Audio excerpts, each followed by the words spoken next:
Ms. Harjivan, why is it so difficult for the federal government to buy American drugs? I mean, we got Department of War, we got the VA, we got prison system, we got all these groups. Why is it so hard? I mean, they're not the largest part of purchasing, but they're a significant part of purchasing. And so I think it's a few things. I think, I'll be honest, I worked at the White House and had a lot of discussions with the VA and the DoD. I think there's a bit of lethargy there. I think there's also entrenched incumbents who supply them, a lot of the people who do the contracting for them as well. I think that they need a bit of a nudge, right? I think they understand the value of this as well. I think if you look at the cost of quality, if you look at the cost of contracts, if you look at the cost of switching, literally the DoD and the VA haven't helped enable Chinese to come in when there's spot pricing and then come in with these spot lower prices. So I think we can resolve this as we look at other supply chains as well and mimic them as well. So this is my point, this is not hard to do. There's just a little bit of a nudge that they need to understand the value to the warfighter, to veterans by doing this. I think they need better understanding of procurement as well. They often default to a lot of these organizations that was referred to earlier. But I think by having better procurement practices, they can be better educated buyers, and that's the whole chain. I'm gonna add one more thing though. It's not just buying the end product. If we pay more for a generic, we could see it's about economic rents along the way, right? So if you look at maybe a CAS stamp supplier, they make 3 to 5% profitability. Maybe an API, 3 to 5% profitability. Distributors make, what, 1 or 2%? And then all of a sudden it's a big leap when you look at the PBMs, GPOs, et cetera. And so what we don't want is to raise the price and they simply capture the economic rents. We have to understand that when we pay more, it's got to flow back down so we can have onshoring, friendshoring of some of these capabilities as well. The other part of it is the complexity of these supply chains. It's not just KSMs and APIs. It is excipients, it's solvents, et cetera, as well. So we need transparency as part of that of purchasing and paying for a little bit more for these products to understand the visibility of all the choke points as well. As was mentioned, China is really good at identifying the choke points. It's not just owning the market. It is the choke points that they're owning. We need to understand those choke points. We also need to own some of those choke points ourselves. And that's happened when our Operation Warp Speed, we saw lots of choke points that we owned. We can use as countermeasures as well. We need to make sure we continue to have those. Yeah, every successful business person figures out where their leverage point is, where people need to do business with them. And we've got to do the exact same thing. China's done it. Yeah, actually these companies are doing what their shareholders want them to do, right? Maximize profitability. But we just need to change the metrics a little bit so that the patients actually benefit more as well. Yeah, no, when I was in business, I always tried to figure out how to make sure that I was indispensable. You got paid better when you were indispensable. Shocking. You want to be, I'm a pharmacist, but you want to have a monopoly, right? And that's what these companies are doing. But we're allowing them to have monopolies. The role of the government and policy is to not have monopolies in many industries, including this one. Congressman Yoho, you've been vocal about Communist China's use of economic coercion as a foreign policy tool. How does leverage of drugs and APIs compare to what we've seen with rare earths or semiconductors in terms of the speed and severity with which Beijing could deploy it against us? I think you're going to see pharmaceuticals play in there a lot more. I had to wonder when Secretary of State Rubio said they were going to revoke the student visas for 267,000 Chinese students, and about a week or two later, President Trump says, no, we're going to have 600,000. I wonder if there was a backdoor meeting where she put his arm around the president and said, Donald, let's talk about this. You know, we control the drugs here. Those are the kind of things that could happen. I'm not saying it happened, but I don't want to be in that situation. We need to have what's best for America at heart, and we need to be prepared for that, and it needs to start 5-6 years ago, but you can't start fast enough.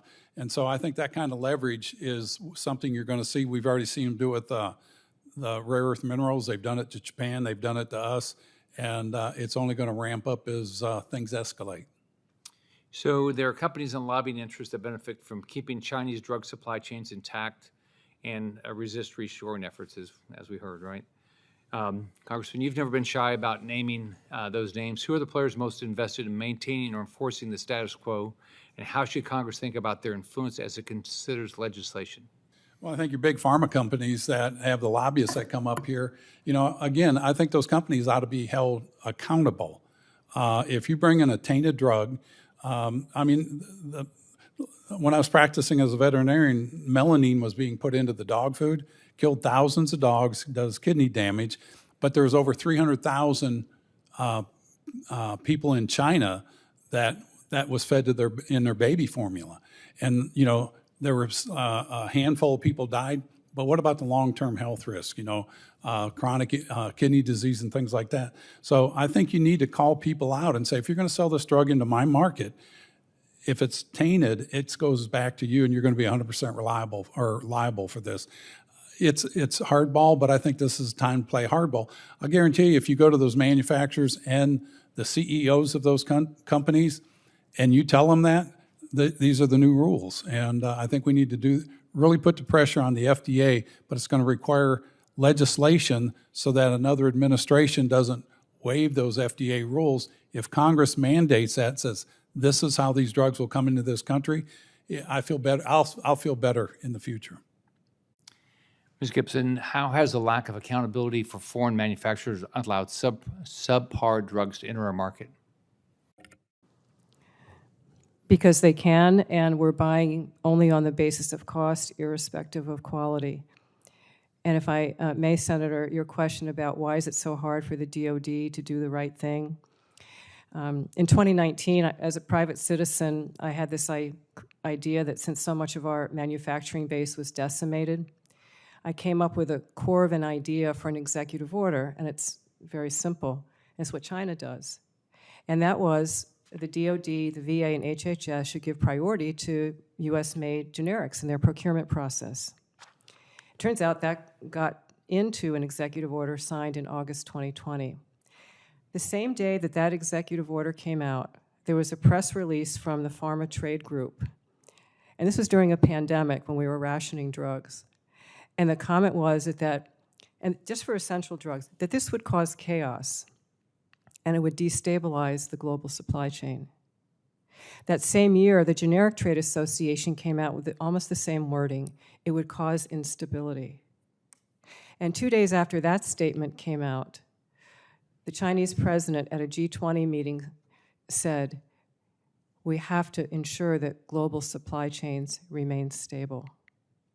So is that coincidence or is it coordination? And I've been thinking about the speech that former U.S. Attorney General Bill Barr gave in Grand Rapids, Michigan in 2020, and he explained what goes on. He says that, as you alluded to, that U.S. executives with businesses in China, they're expected by the Chinese government to lobby for them here in Washington if they want their businesses in China to go smoothly. And if they don't, it'll go the other way. So we have companies here that are lobbying on behalf of China and against the American interests.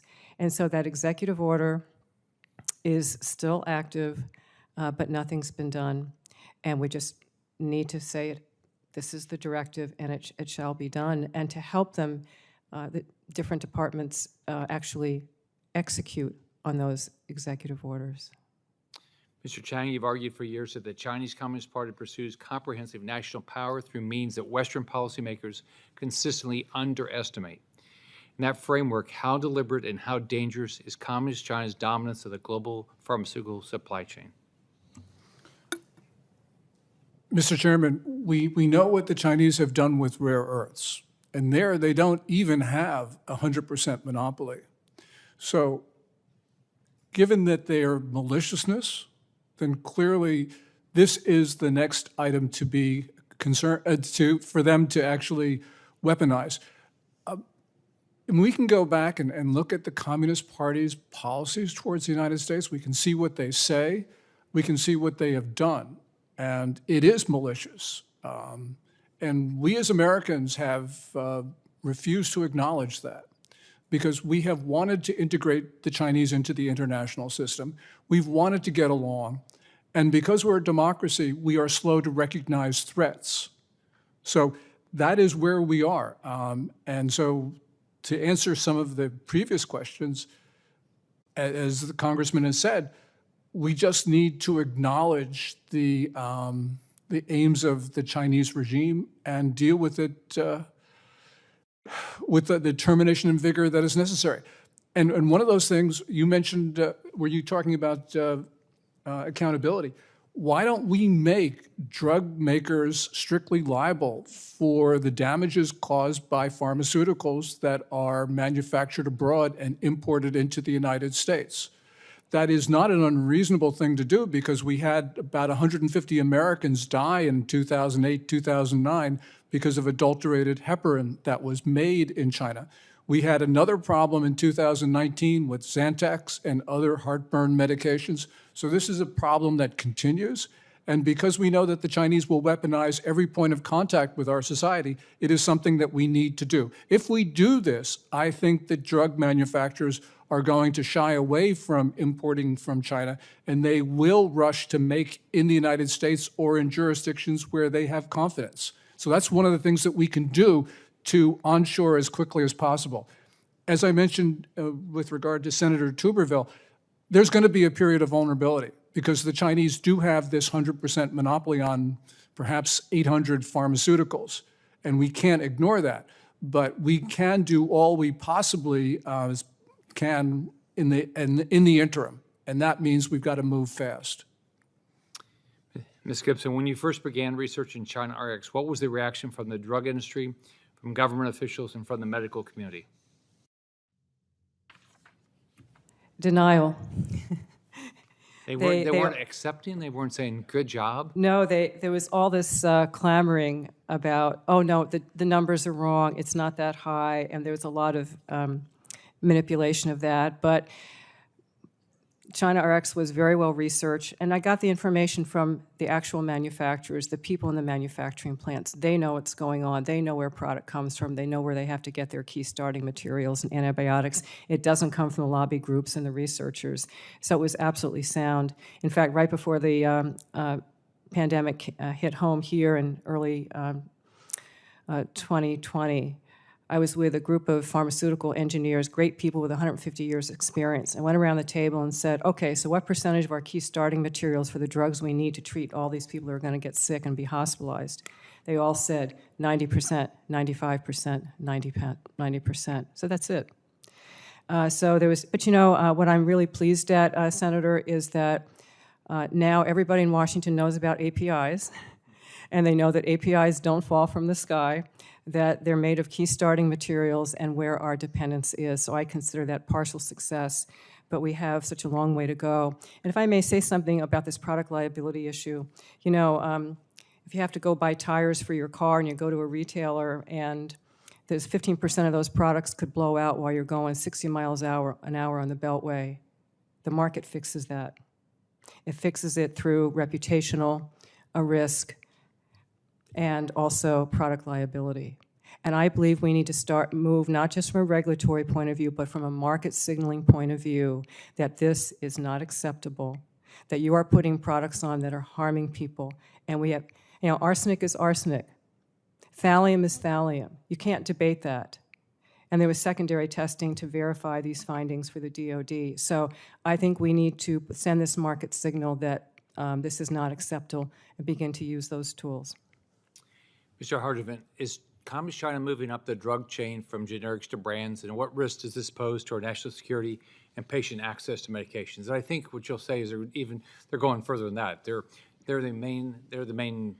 own the brand now too. Yeah, in fact, I would say, you know, the generic industry, it's kind of fungible, right? So it's not like rare earths or semiconductors. You don't need $1 billion fab. You don't need to dig up, you know, the earth to get this material.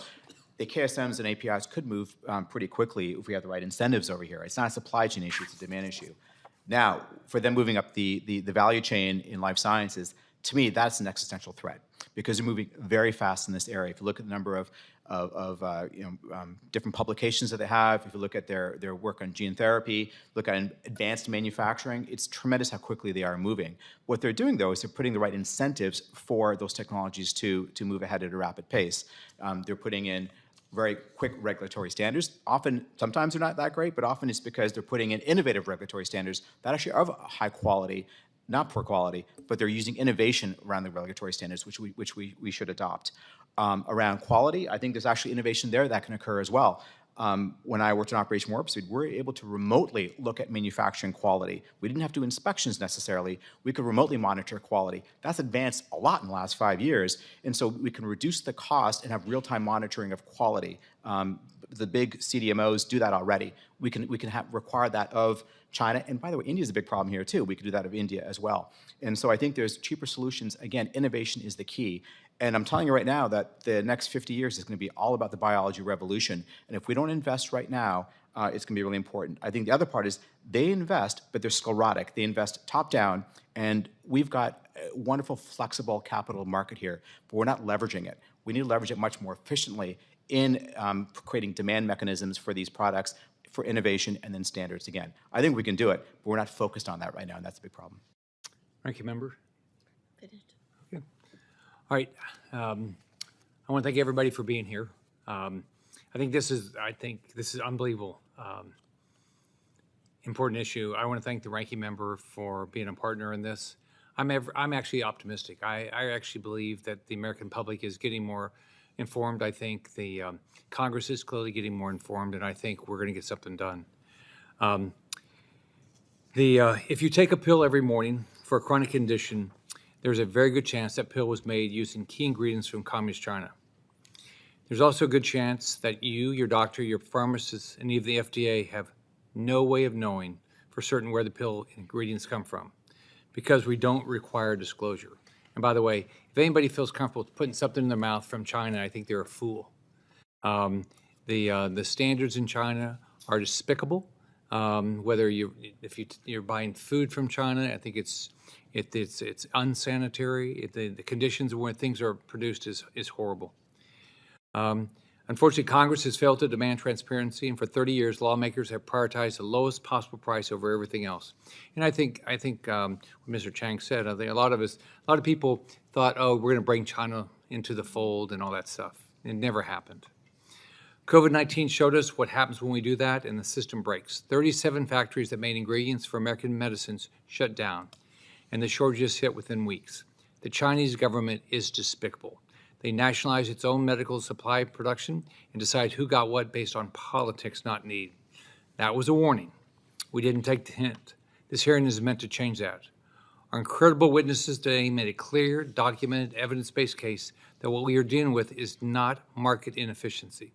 It is a national security vulnerability that has been intentionally engineered by an enemy nation, not the people of China, the government of China, enabled and supported by our own policy failures.